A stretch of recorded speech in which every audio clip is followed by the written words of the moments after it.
Photographer today.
I'm the photographer today, Michelle Grinstead, also known as Mona. Hi, my name is Ruby Helapoto. I'm the art director at ADV. And I'm Stephen Foster. I'm the writer, director, producer of Steel Angel Kurumi, the English language version. Hi, Mona. Hi, Stephen. On the last DVD commentary, Mona was... Ruby kept referring to Michelle as Mona, and everyone was wondering, why does she keep calling her? And that's not her name. And Mona's had that nickname for how long we know each other? 6 or 7 years. Is it 7 years now? So she's nicknamed after the Mona Lisa. Her first nickname was Sheila, after my girlfriend, but my very first girlfriend. But Mona didn't like that very much. I didn't take to that one. She didn't take to that one. But Mona's been shooting for years. And so when we were doing, we wanted to shoot the girls of Kurumi. I first thought of her because she's been amazing. And who else have you shot, Mona? Well, we did the cover of Outsmart just recently for the anime cover that you were featured on. That's right. Me in bed with anime characters. That was kind of That was fun. That was a fun shoot. But it was.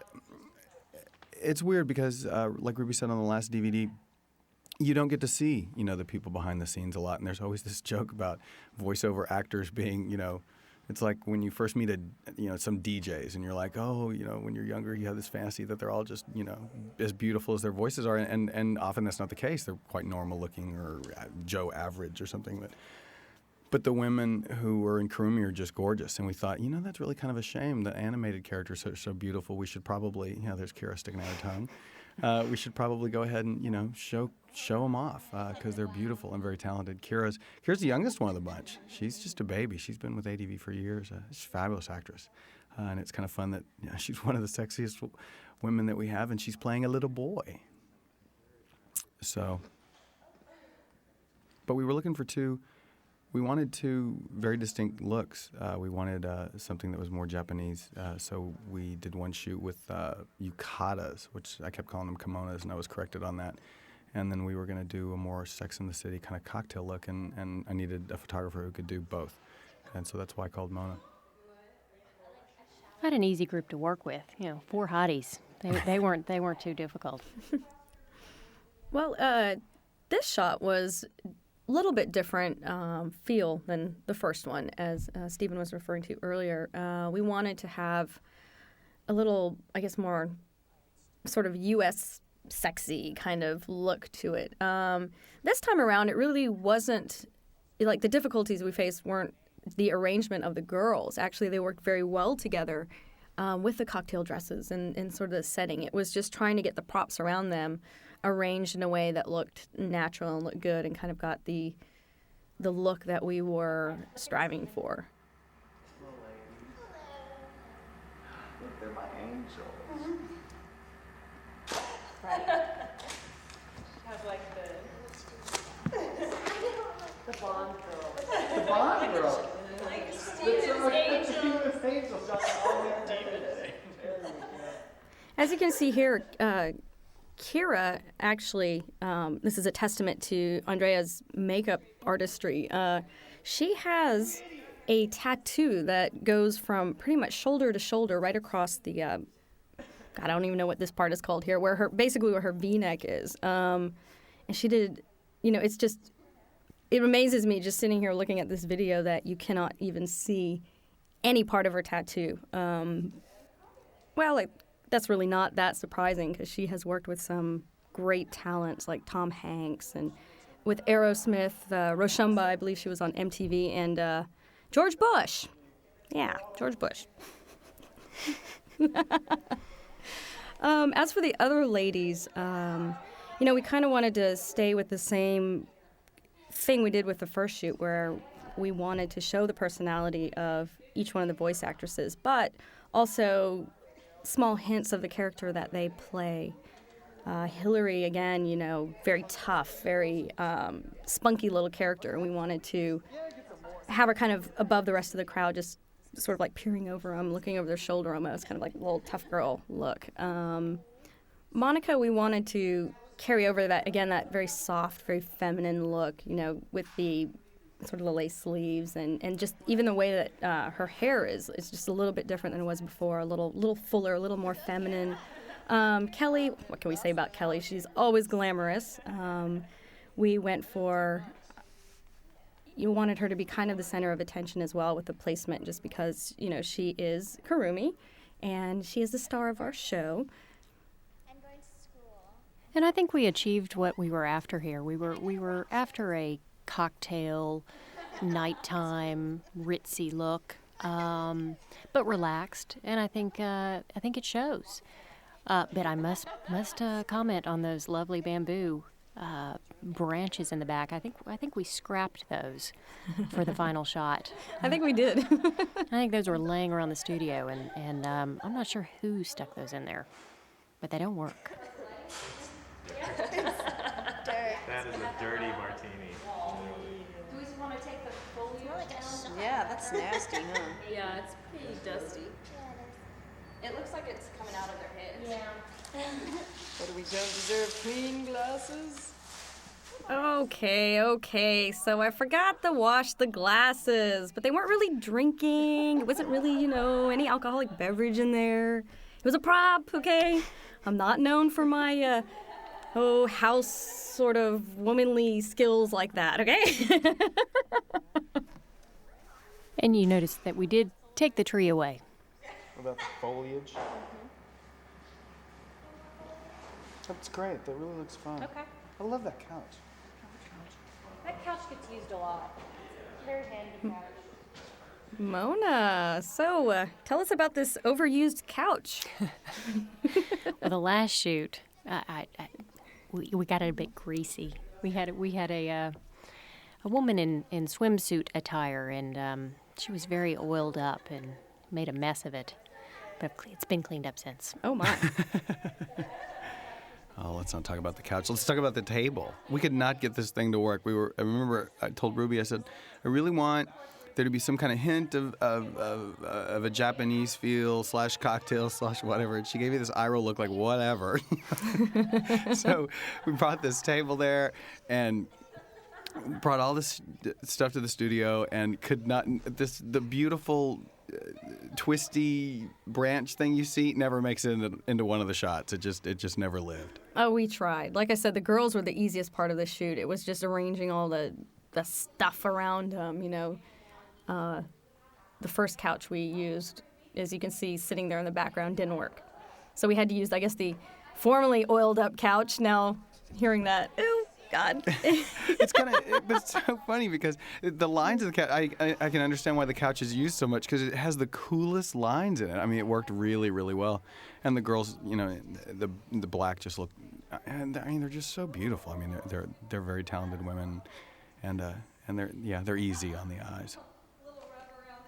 But yeah, that damn table.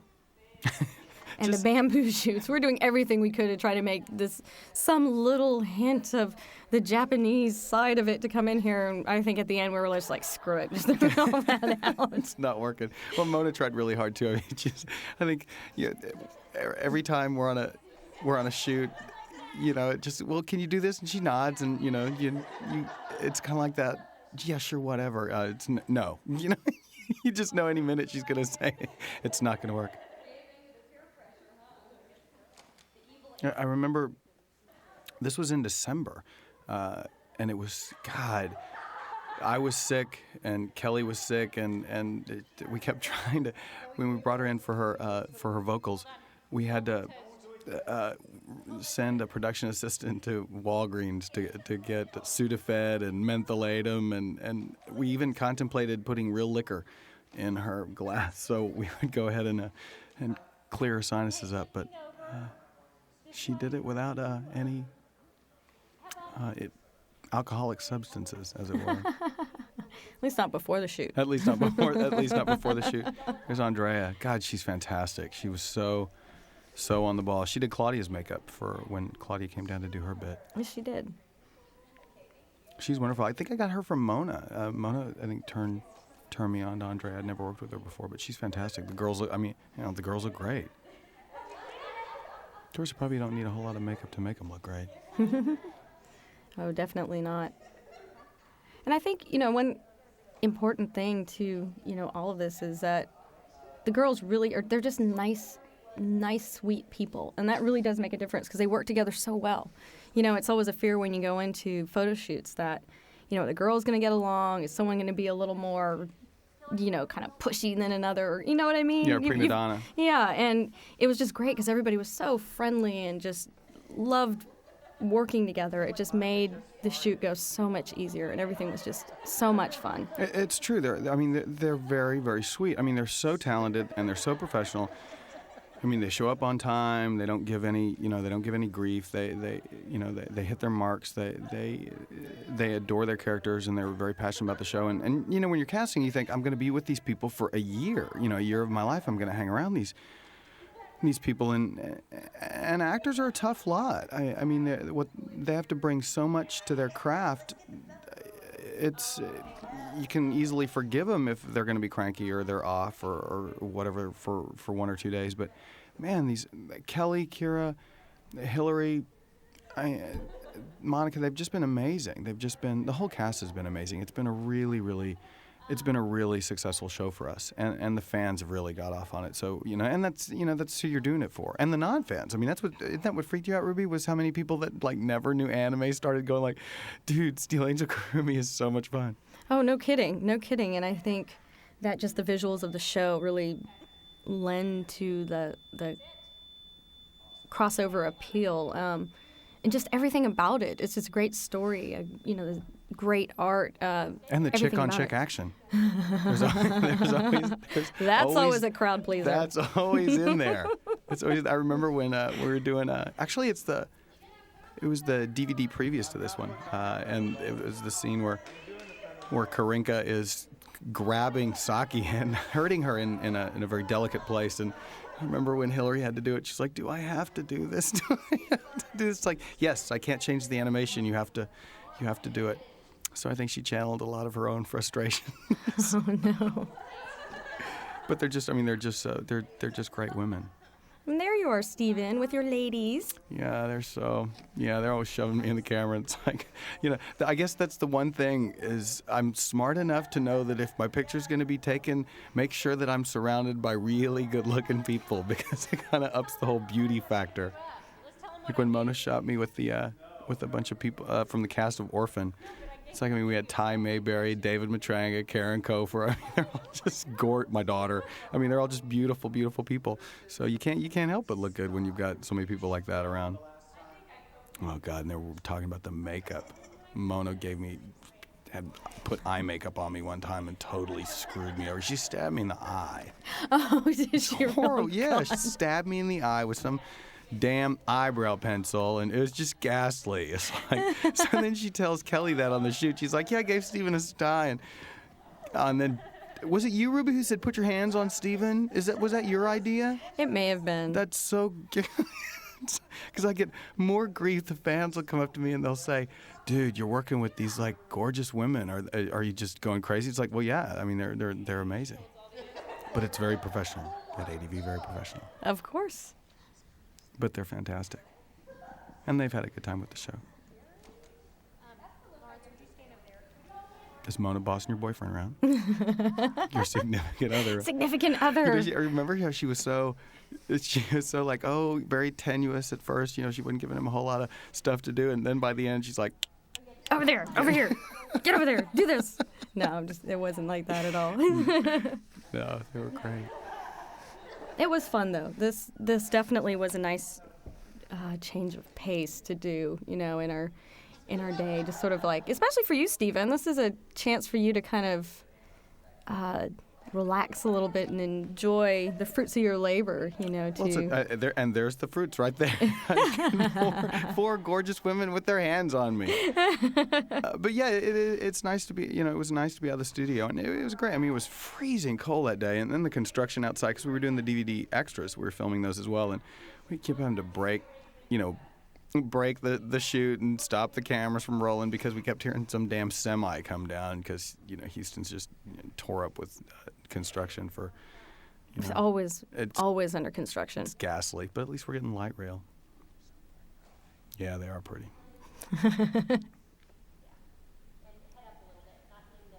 I love that. That's one of the shots that made it right there. I think that's the ones that are going to roll after. Yep. After you see the footage. I mean, they're just so beautiful, talented, and like you said, Ruby, they're nice. Very nice, very nice. Kelly's been in Princess Nine, which is Matt Greenfield's show. Got this huge hit.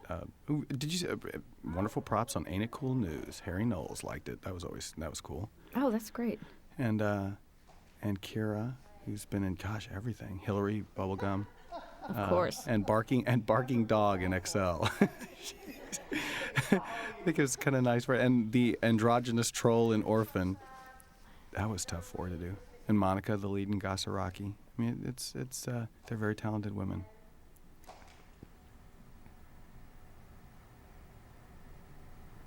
Too many hands. Don't just drop them by your side so I don't see them. Oh, that's it. This is the end. It was a long day. My God, we had two photo shoots and 4 video? Two Is that what photo it was? shoots and 4 video shoots that day. God, that was brutal. 101 fever too. That was not fun. No. But you look fabulous, Stephen. Yeah, that's makeup. That's Andrea. Thank you, Andrea, for the makeup. Mona, thank you so much for the shoot. And Ruby, thanks for the art direction. It was fantastic. Oh, And to my ladies, thank you, ladies.